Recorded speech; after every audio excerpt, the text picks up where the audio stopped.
नमस्कार दोस्तों, आपका स्वागत है हमारे YouTube चैनल में,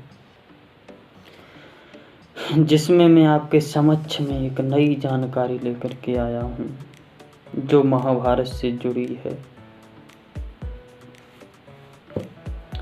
कि महाभारत में जो कुरु शब्द इस्तेमाल हुआ है, सब लोग बताते हैं कौरव, कुरुक्षेत्र, कुरुवंश।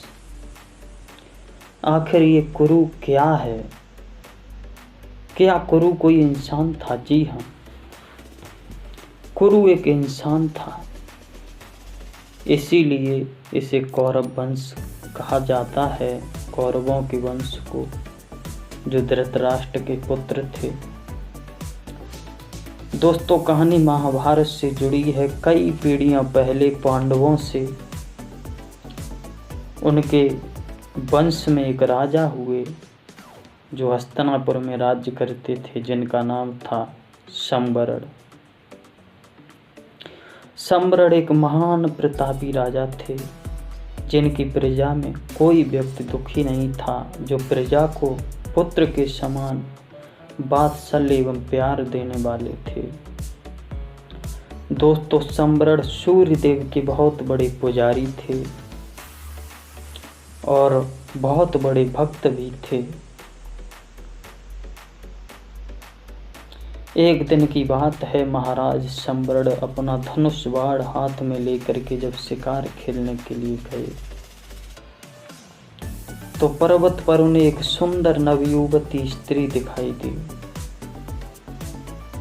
जिसका चेहरा बिजली की तरह चमक रहा है।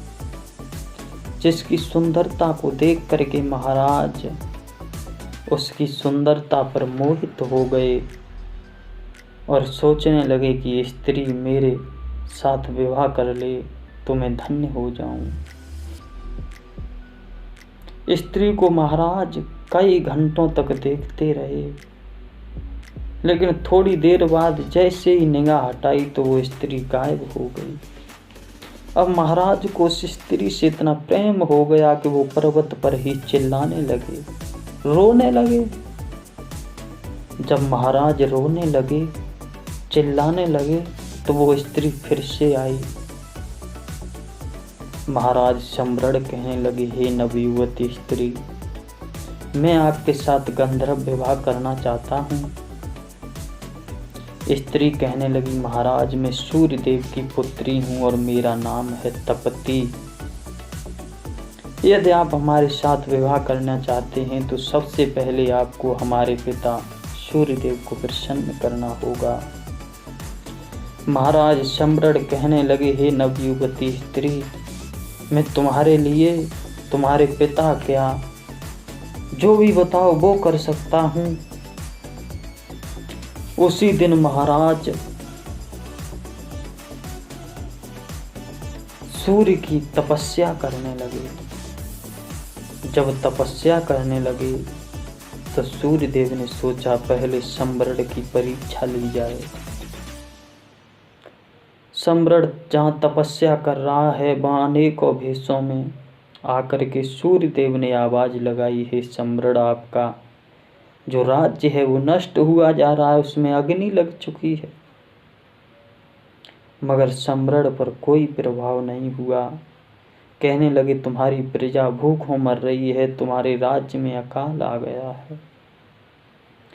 लेकिन सम्बरण पर जब कोई असर नहीं हुआ तो महाराज सूर्यदेव प्रकट होकर के बोले, हे सम्बरण, आप जो चाहते हो हमसे मांग लो।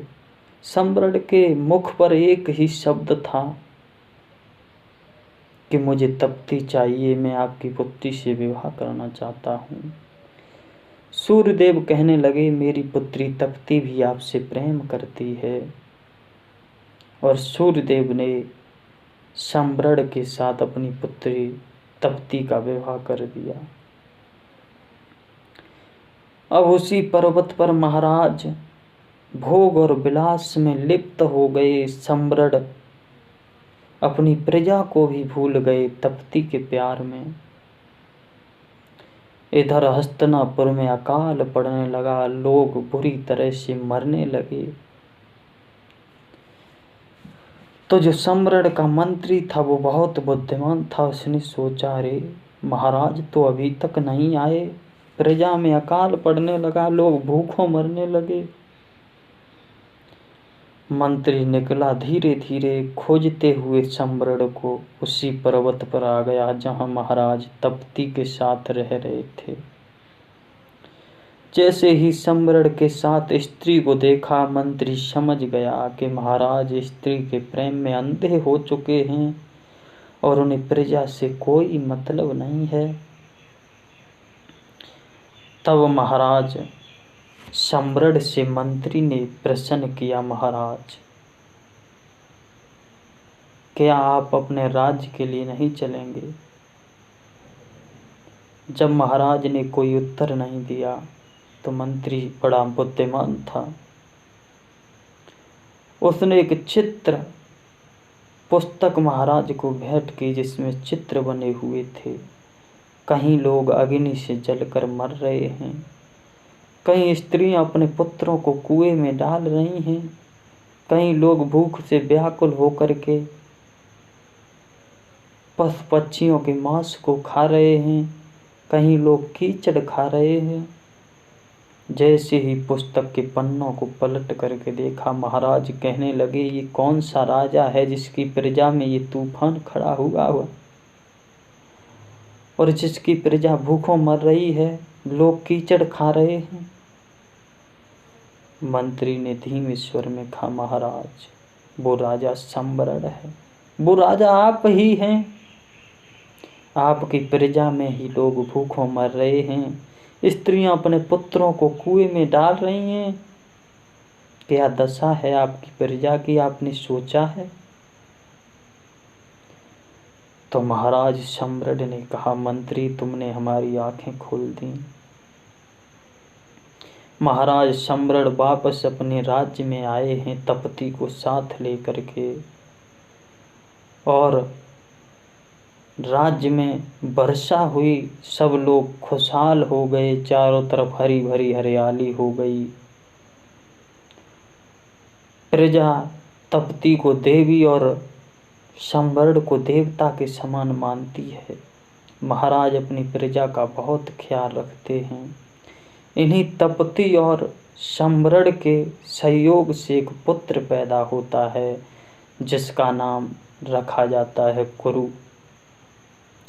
अब आगे की कथा आपको हम अगले भाग में बताएंगे। यदि आपको ये कथा अच्छी लगी हो तो आप हमारे चैनल को लाइक करें, सब्सक्राइब करें और हमें कमेंट करके बताएं कि हम आगे भी महाभारत से जुड़ी रोचक कथाएं आपके लिए लेकर के आएं या नहीं।